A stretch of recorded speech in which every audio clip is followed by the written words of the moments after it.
Welcome to the Kindle Chronicles, the Friday podcast about your Kindle, books, and all things Amazon. I'm Len Edgerly. Today is July 20th, 2018.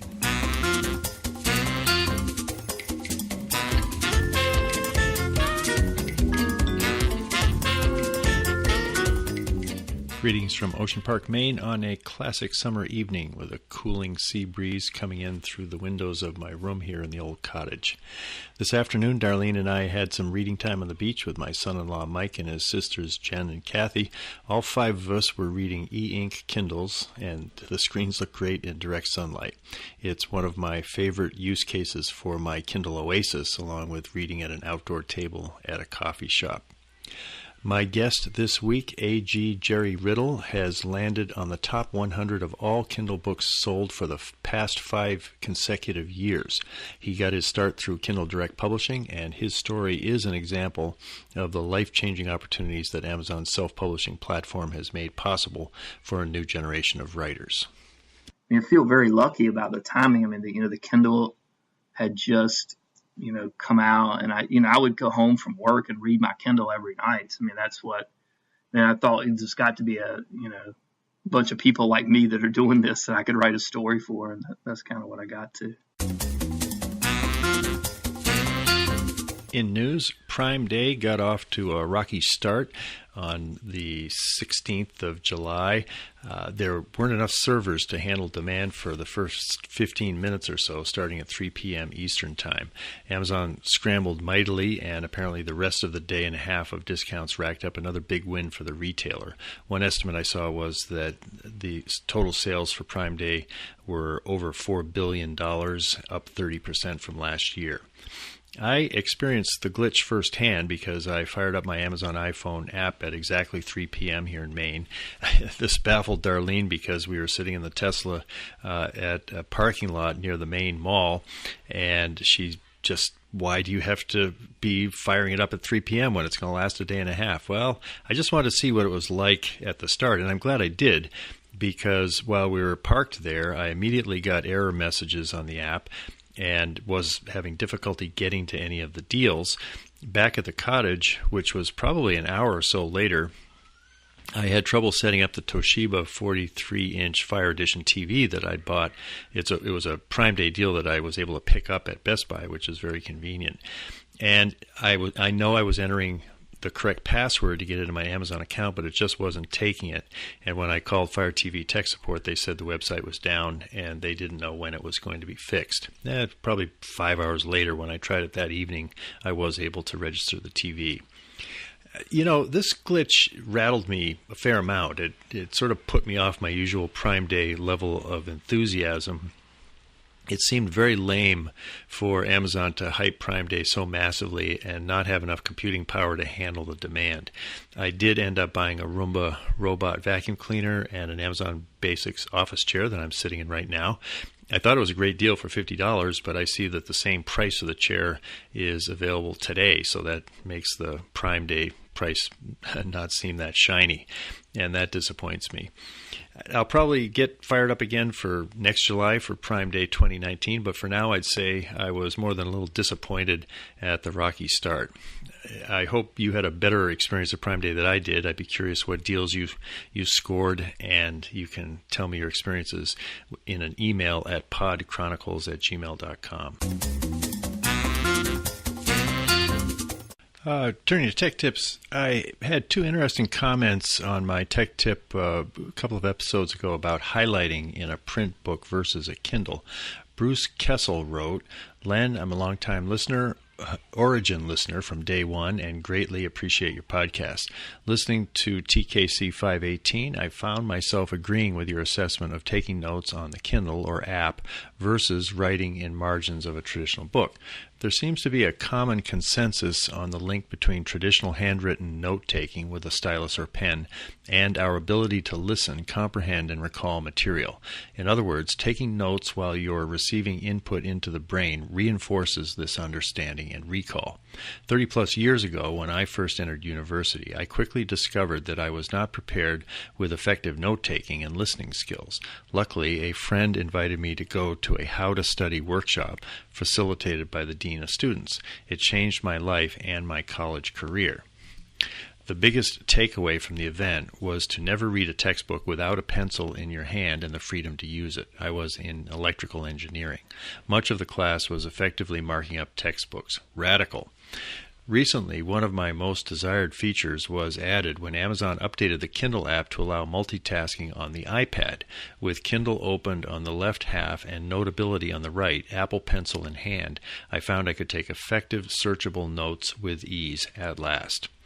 If Amazon wants to truly own the textbook market, they should be feverishly working on a method of writing notes that link to specific text locations, but ride on top of the text. Writing in the margin would be a reality. You could have floating text boxes with adjustable opacity and color, and a simple Show Written Notes layer on-off selection button. I have 3 children in college, and we all agree with this functionality, students could more effectively migrate to e-textbooks. Thanks again, Len, for a truly enjoyable and rich podcast. Bruce Kessel. Thanks, Bruce. I love that idea of a written notes layer for textbooks. I think that makes a lot of sense. And I didn't know that the iPad now, because of the multitasking, does enable you to essentially take notes to the side of the Kindle app. I don't have an iPad that I use, so that's something that I haven't experienced myself. Very interesting. I also heard from Paul Bailey, who wrote, Dear Len, just been listening to TKC 518 and was interested to hear your comments in regard to print technology for annotations. Having been a longtime Kindle user, I've often used it to make comments and highlights for further research or personal interest. However, it can never beat, for me at least, doing the same exercise using good old pen and paper. I've tried using the iPad and Apple Pencil, but writing on glass never works well for me. However, I've recently been looking at the Remarkable. That's a tablet that is based on e-ink technology. I also use a Neo Smart Pen for written work. I hope that Amazon will think of making a larger business-type Kindle device, but guess this would be a very niche market. Thanks for the continuing great show, particularly the interviews and tech tips. Kind regards, Paul. I almost bought one of those Remarkable tablets, but the price of $599 hasn't come down much, and I'm going to wait maybe to see if it does get a little more affordable. Paul bought one, and I received an email from him today, in fact, where he shared some, what I found to be very helpful first impressions of the device. And if you're interested in this tablet, I'll pass these along to you. He writes, Hi Len, I've been using my new Remarkable e-ink tablet for about a week now and have the following comments about the device. First, the most notable aspect of the device is how much it feels like writing on paper. The tactile feedback and minimal lag make it a joy to use, and it's the first electronic device I actually like to write on. Definitely better than writing on an iPad. The minimalist user interface design makes for a highly focused experience, rather like the Kindle itself. No distractions, just writing and sketching. Organizing documents into nested folders also helps keep work tidy and all on one device. The Remarkable apps on PC, iOS, and Android all work and make it very easy to upload PDF files for reviewing and markup. The large screen is excellent to work on. Then he lists 3 shortfalls. First, Remarkable feels very much a work-in-progress device. It needs a lot of improvement in the user interface before it becomes an essential product, i.e. like the iPad. It also feels underpowered, particularly when viewing PDF documents. I've not tried EPUB files yet. Page turns are slow, particularly if there are graphics or images on the page. Speed improves when it is text-only PDFs. Second, the screen refresh is not as good as a Kindle, with some visible artifacts and other ghosting occurring on screen. And 3, whilst writing is excellent, there are some tracking issues near the edges of the screen. Sometimes text will not precisely appear as written. No doubt this will improve with future updates. Paul concludes, I'm still in the early days with the Remarkable, so time will tell if it becomes a stable work partner on my desk. It does feel, though, that the end of using paper might actually be getting closer. Time will tell. That's pretty exciting. I think that there is the promise there of a device that gives us the chance to make freehand notes in a way that's easy and then useful to be able to recall them. But it does sound like it's early days on that particular device. I'll catch up with some odds and ends of tech tips I've been carrying from past episodes and haven't had time to talk about. You'll find these all in the show notes at thekindlechronicles.com under Tech Tips. One came from Guven Vidavine, and it's an article at makeuseof.com that explains how you can buy a Kindle book and give it to more than one person at a time. David McQuaid emailed, I just read this article about a new app called Audrey. The idea behind the app is interesting and gives an example on how tech can make reading more social. And this is an article from Lifehacker titled Why You Should Read a Book with a Stranger. It apparently sets you up so that you can find someone who's interested in a book that you would like to read aloud and hear read aloud, and you call this person up and you read the book to each other. I have to confess I find this a really odd thing to even contemplate, calling up and reading a book to a stranger, but I know it is pleasant to read aloud.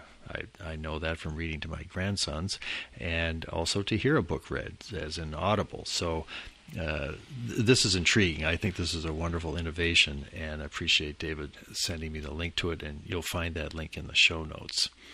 There's also something from Lifehacker. I forget who told me about this one, but it's called Price Alert, and this gives you a chance to put at least on the Mac, there's an app that I can have up on the top bar, and then I can enter a product at Amazon and list a target price that it will alert me if the product falls to that level. As an example, there's a social robot for the home named Jibo that's priced at $8.99. It didn't fall much on Prime Day, I don't think. I set a desired price of $500, so if it goes below $500, this little app is going to tell me about it. And there's an ember temperature control ceramic mug, keeps your coffee the same temperature. If that hits $50 compared with the current $62 price, I will get some kind of a notice. And I put the remarkable tablet in at $500. If it gets down that low, that's something I might take a look at. A handy little app if you've got a Macintosh. It's not free, but the price, $2.99, is probably going to be made up for if you end up saving something on Amazon that you want to buy at a lower price. And then finally, Chris Meadows at TeleRead has a piece, How to Install a New Launcher on Amazon's Fire Tablet. And this, I think, gets to using the Google Play Store on a tablet and updates that procedure for getting the Google stuff on your Fire tablet. Chris knows his stuff, and I'm sure this is an article that would be very helpful if you want to try it. A G Riddle spent a decade starting internet companies before trying his hand at writing fiction. His debut novel, The Atlantis Gene, published 5 years ago, is the first book in a trilogy that has sold more than 2 million copies in the U.S., been translated into 18 languages, and is in development to be a major motion picture. He is officially a hybrid author because his standalone title, Departure, was acquired by HarperCollins in a 7-figure contract. He has published the rest of his books himself, drawing on his business background and enjoying the control he has over his work. I connected by Skype with Jerry Riddle on Monday, July 17th at his home in North Carolina. I began by asking what big scientific mystery led him to start writing his debut techno-thriller series, The Origin Mystery. Well, the thing that got me started with The Origin Mystery is this question of why us? I mean, if you look at evolutionary history, for the first time that we're aware of, there's one Homo sapiens species on the planet. And so, for the last couple million years, there have been, up to a dozen, half a dozen. There's always been one or two species kind of percolating around the planet, carving out their own niche and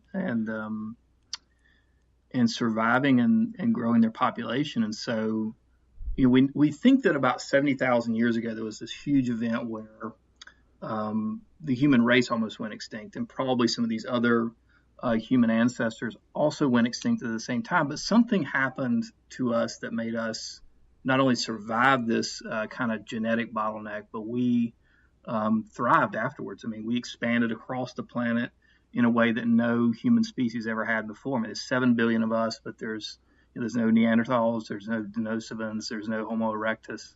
And so, that to me is remarkable. I mean, there's this huge genetic evolutionary mystery there. And so that's what what really got me started with the novel. Did your interest in that mystery precede your decision to switch to a career as a fiction writer? Definitely. I'd started an internet company in college and did that for 10 years. And, it's a fast-paced career that it takes a bite out of you. It's kind of a burnout if you're really working hard at it, and we were.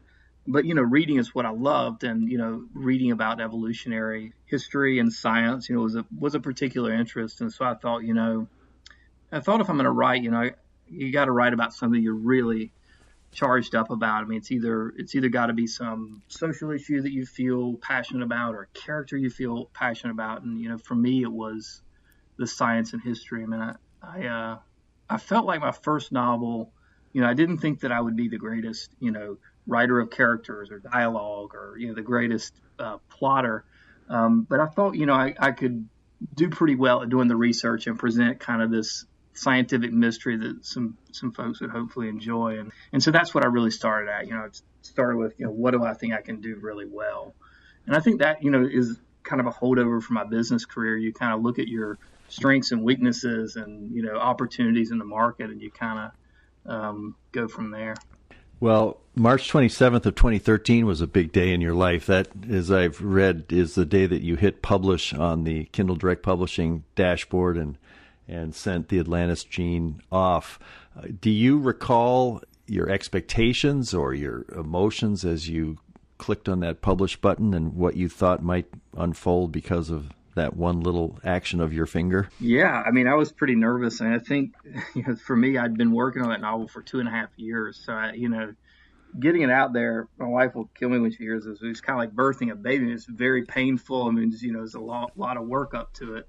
And our first child was 8 pounds, 10 ounces, and her head was quite large. So, we'd probably disagree on the level of difficulty. But, I think whenever you're writing something and you're kind of working in isolation for a long time, especially on your first novel. Anyway, for me, the question was, is this any good? My mom and my wife, they just thought, for my mom, it was like, the Holy Bible and then Jerry's book. I'm not sure what the gap was between the ranking or the scorecard, but I really wanted to find out, if I should be doing this.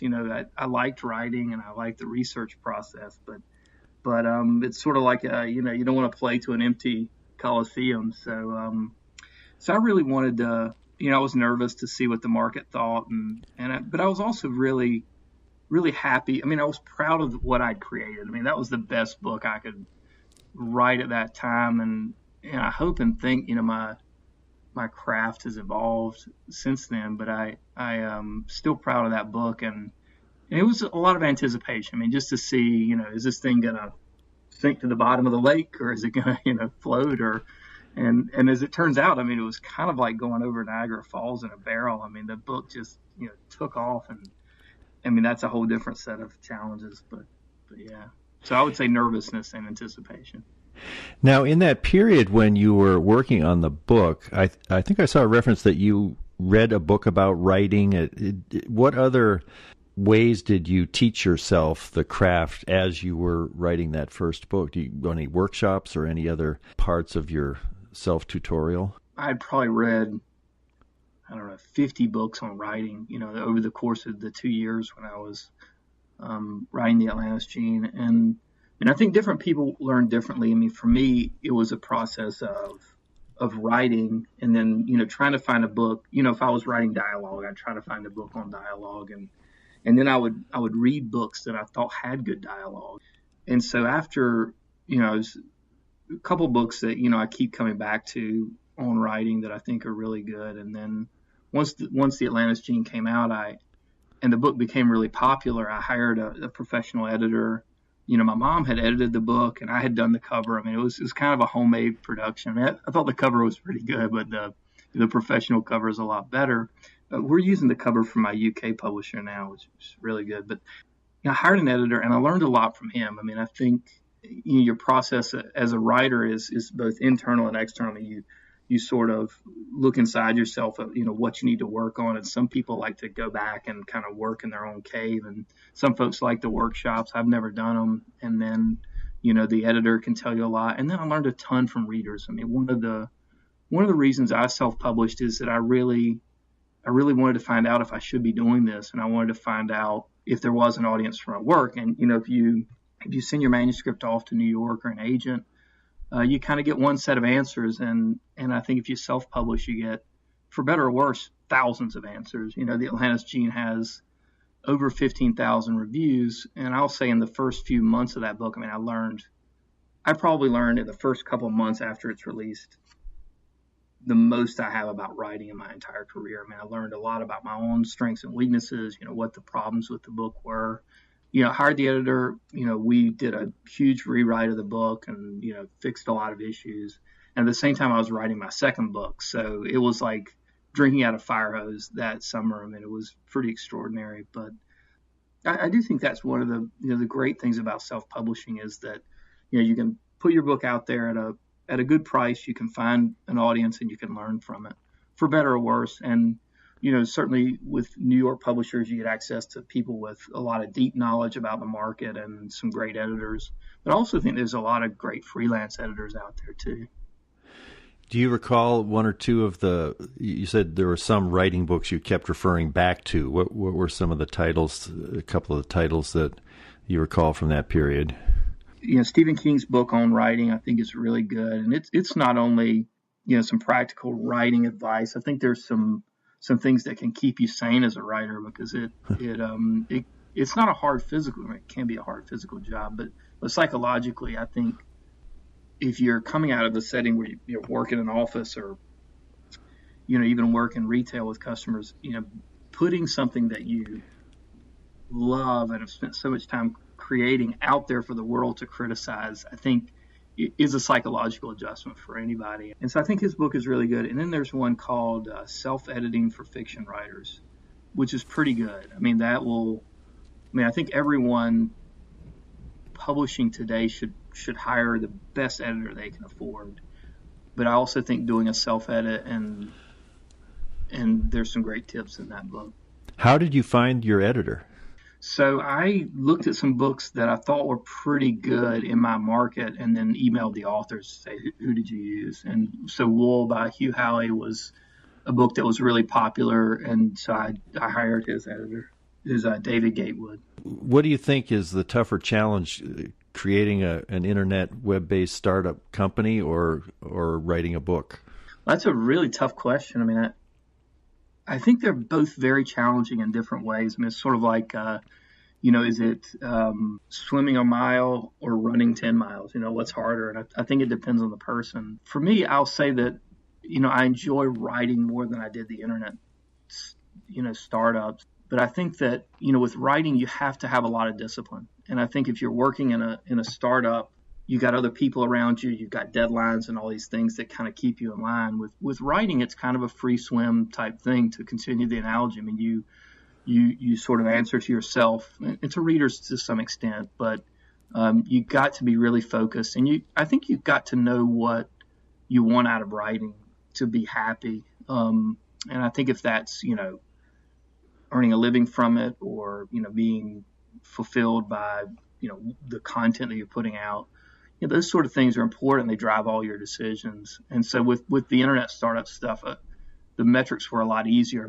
Our goals would be like, okay, we want this many monthly active, unique users. We want, this is our revenue target. This is, how much money we're burning now, and here's where we need to be. So I think, the internet startup world was, to me, a lot more analytical, and writing is a lot more creative, which I think and hope I'm a little better at.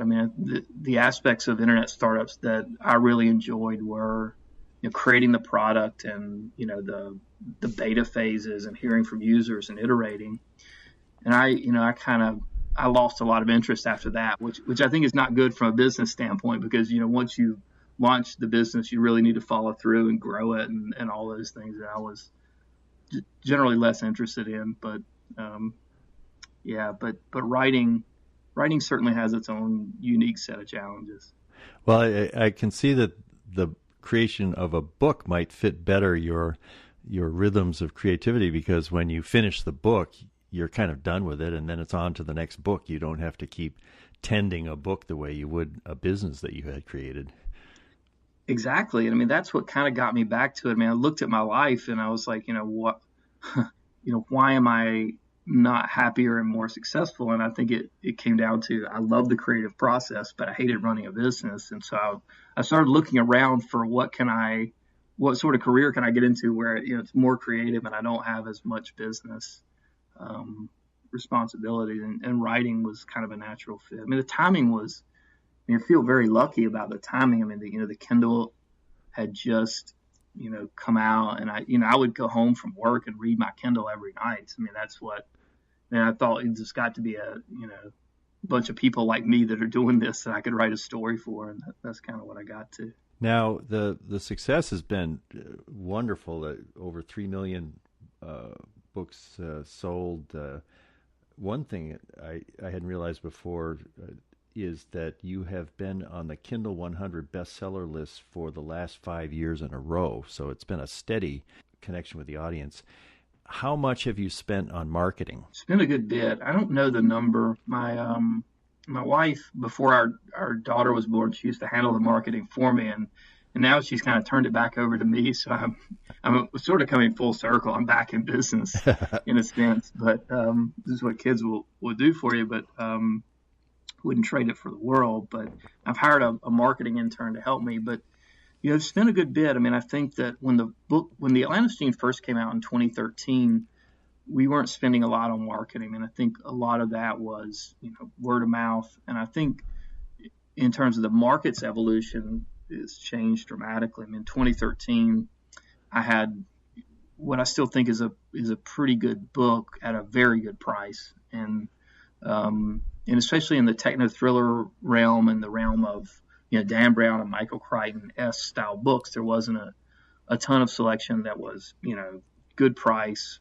available, and new releases. So because those things take some time, and so if you fast forward 5 years, I think I saw a metric the other day that's something like, I think it's 50,000 or maybe 70,000 books are published to the Kindle ecosystem every month, and so now there's a lot more books, there's a lot more competition for readers' time, and I think that the production quality of self-published books has gone up. You can argue about the content, but they're well formatted, they're generally well edited, and they have good covers, and so we're spending more on marketing. I mean, I think the number per year might be 100,000 if I had to guess. Maybe it's 50 to 150. I'm not sure. Yeah. How many beta readers do you have actively as a resource when you're working on your current book? So we have 3 alpha readers who are retired editors that so my process is I do my internal drafts and edits, and I perseverate about the novel usually for too long. And then I send it to the editor, David Gaywood, usually, and then the alpha readers get it, those 3 editors, and then once I feel like it's really polished and I like it, we send it to about 115 beta readers who usually will give me feedback, and at that point, a lot of it is things that maybe don't ring true in the book, or a typo here and there that got missed. So by the time it's been through that many beta readers, after scrubbing it pretty hard even before that, I haven't found any typos in my reading of it. It must hit almost perfection in terms of typos and the kinds of mistakes that can be caught by having lots of readers read it. Yeah, I mean, that's and I think it's thrilling for those readers. We try to pick out the folks that, I mean, it's sort of, the beta readers are a mix of subject matter experts who might say this or that scientific thing you got a little off, or and then they catch the typos, and then people look at things differently. They come from all walks of life and things that I would have never thought about. But yeah, I mean, the goal is to produce this really a flawless book. And the other thing that I do is, if someone emails me and say, hey, I found a typo, I go back in and fix it. For the large print runs, we have a warehouse here in North Carolina that has like 100,000 books that we ship to Amazon to sell to readers, but nothing to do about those. But the ebook, we go in and fix the issues. So you fix them like right away, and then the next person that buys a book, that typo isn't in it. Correct. Yeah. I've read that you generally write, edit, work on the creative side in the mornings, and then you spend an almost equal amount of time corresponding with people, with readers. Is that sort of the way you divide it? I do, yeah. I mean, so I get up in the morning, usually pretty early. I write. I write as long as it feels like it's good stuff that I'm getting, and I usually get to a point where it's diminishing returns. I know if I'm not very fresh, I'm gonna have to go back and rewrite it, or I'll toss it out. And then in the afternoon, it's just amazing. Maybe the business of being a writer is getting more complex because inevitably there's like all these things that you have to do, and then I try to return the reader emails same day. I'm not always successful, but and then there's correspondence with foreign publishers, and then audio, and then this and that. But the idea of thousands of reviews, and then also I can imagine there's a steady flow of the emails. It feels like a tsunami of reaction to your work coming in, and I'm wondering how you parse it. How do you get value out of it that really helps you? A lot of it, I'm sure, if you respond personally to someone, that's a very excited reader who has actually heard from you and tells friends, so you're kind of generating word of mouth. But what are sort of your strategies for handling that kind of volume of incoming feedback to your work? Well, it's a good question. I mean, it's something that I really struggle with early because, I think the thing that became a real challenge for me is that because I consumed all the data points, I read the reviews and I read the emails as I was writing the second book. In my mind, I was like, this is where I want to take the story and where I think is the most interesting path for it and natural. But I knew that a ton of readers were going to really dislike it, and I knew that, a huge segment of readers would be thrilled, and then some people would be disappointed. And I think it's really tough. I mean, as a writer, as an author, I try to write the books that, I want to read, and then the things that I'm really excited to work on, and then I try to publish what I think others are excited to read. And, there's some things that come out in the editing process. Like I generally trim my scientific, data dumps, the stuff that I think is, neat and interesting. Inevitably, my wife or the editor or some of the beta readers are like, man, you just can't go home for pages of time over this stuff. And, so it's little things like that. And I think the things that I try to glean from, the reviews and all the data coming back is, what's the right pace, and, what's, the right amount of character versus plot. And then, with regard to character, how well drawn do these people need to be. And so I think that's a real challenge. I mean, when I first started my career, I'd written all these story ideas that I wanted to work on.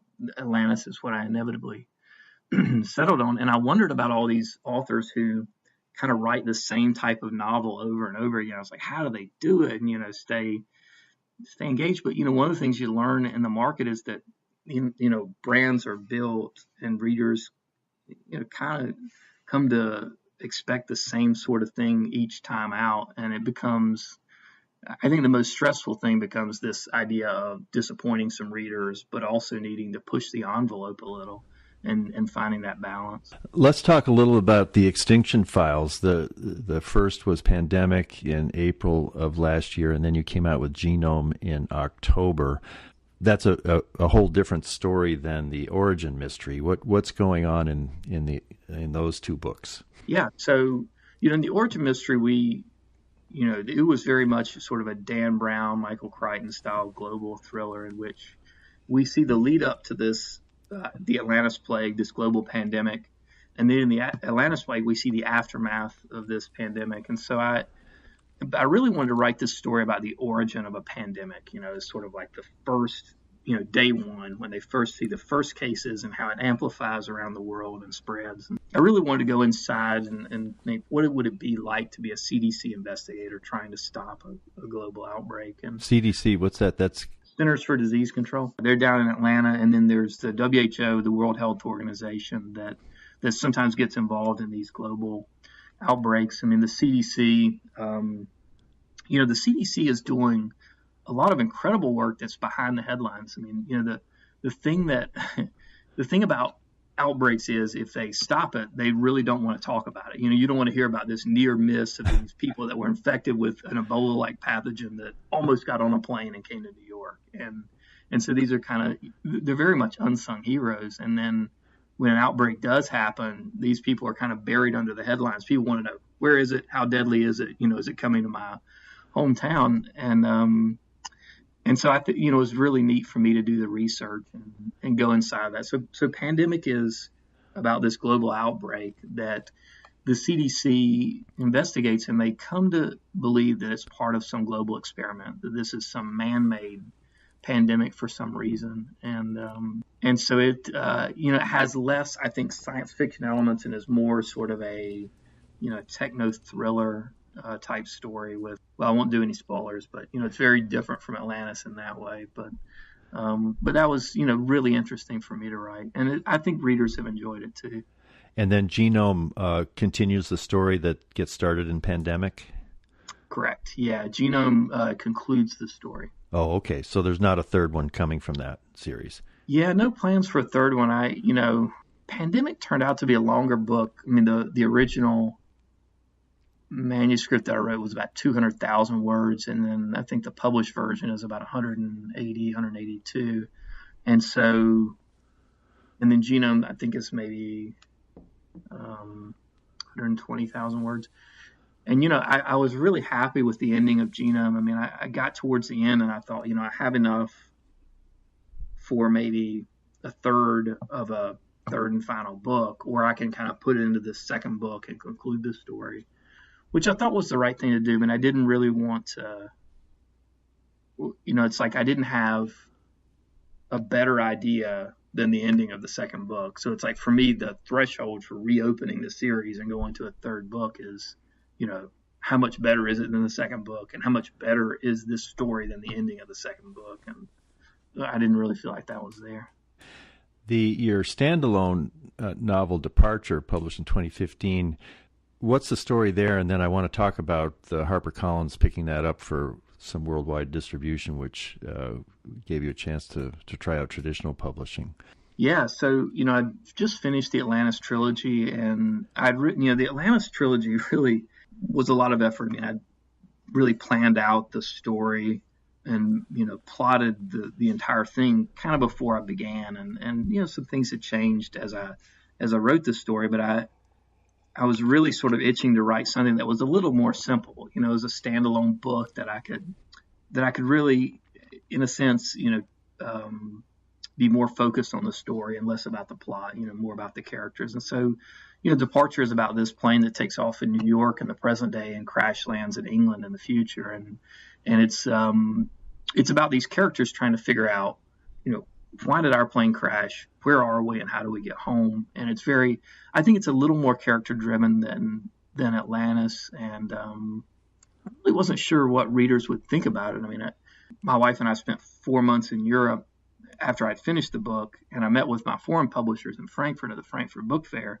and they were all kind of scratching their heads because, it was a little different from Atlantis, and they kind of want the same thing or something very similar for their readers. And I was like, this is what I think will be a hit with readers. And I was probably more nervous for that novel than I was, Atlantis when it first came out, the Atlantis Gene, and became very popular. I mean, we released it in December 15, yeah, and it just took off. And I had a film agent at that point, and he called me up and said that Fox was buying the movie rights, and at that point Fox sent the book to HarperCollins. Oh. I guess they were both under the 21st Century News Corp umbrella, and so HarperCollins really liked it, and they made me an offer that I wasn't really that interested in, but my agents were really adamant that if we got the book traditionally published, that it would help get the movie made, and that's kind of why I did it.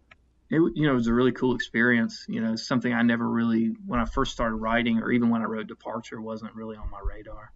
Is that the only traditional publishing that you've done so far, except for foreign? You're publishing Correct. Traditionally with the foreign. In the U.S., have you decided to pretty much stick with self-publishing what might lure you back into a deal with a traditional publisher at this point? Hard to say. I mean, I'm really happy self-publishing. The traditional publishing, I think, is a great path for the people that it's right for. But I feel like, for myself, I'm pretty good with self-publishing, and I'm also someone that says, never say never. I mean, we'll see what the future brings. And I think in the fast-paced market that we're in, you kind of have to say, all right, what's right today, for this novel, and what makes sense. I know Amazon Publishing has picked up some successful Kindle direct publishing authors. Have they ever approached you to say, we would love you to join one of our imprints? No, I've never actually had that discussion with them. Audible publishes all my audiobooks, so I have a great relationship with them. But never really talked with Amazon Publishing. Interesting. There's another guy who was a big fan of Star Trek when he was a boy, Jeff Bezos. Have you had a chance to meet him? I have not. I've spoken at a few Amazon events, the opening of their office in Berlin and Prime Day in DC last year, but I never met him. I'm guessing you're approaching 40 or so in age? I'm 38. 38. Yeah. You're well into your second career. As young as you are, if you could imagine a third career following your career as a fiction writer, is there one out there that might beckon? Well, that's a good question. I mean, I think, the way the world is today, you kind of always have to have it in the back of your mind, or, what's my next act? I mean, I don't know if the Kindle and self-publishing and, if books were, not a market anymore, I think I'd probably do something with documentary films. I think that, we live in a world where it feels to me like the truth of some things are so elusive, and it's sort of like we don't get this deep dive of investigative type stuff that's both entertaining and nourishing. And that's something that sort of appeals to me. It's part of kind of what the novels are about, is, exploring some kind of large question that I think fascinates a lot of people. And so I guess if I couldn't sell it in words, I would try to, do something with video. Maybe virtual reality. Oh, yeah. I mean, I think, gosh, it's like the future is this triumvirate of virtual reality and AI and robotics. And, who knows if we humans even have a place in it. But, Well, now, and can you say what the next book that you'll publish is, or anything about it and when? Well, I haven't released this publicly, but I have finished the next book, and the editor is working on it now. And my wife has read it and thinks it's good. So, we'll see what the market thinks, but I'm planning on self-publishing it. And I don't know, I think it'll come out this year. I'm not totally sure. I'm fairly certain it'll come out this year, but I don't know when. I have been speaking with A G Riddle, author of the standalone novel Departure and 2 techno-thriller series, The Extinction Files and The Origin Mystery. Thanks very much, Jerry. Oh, thanks for having me.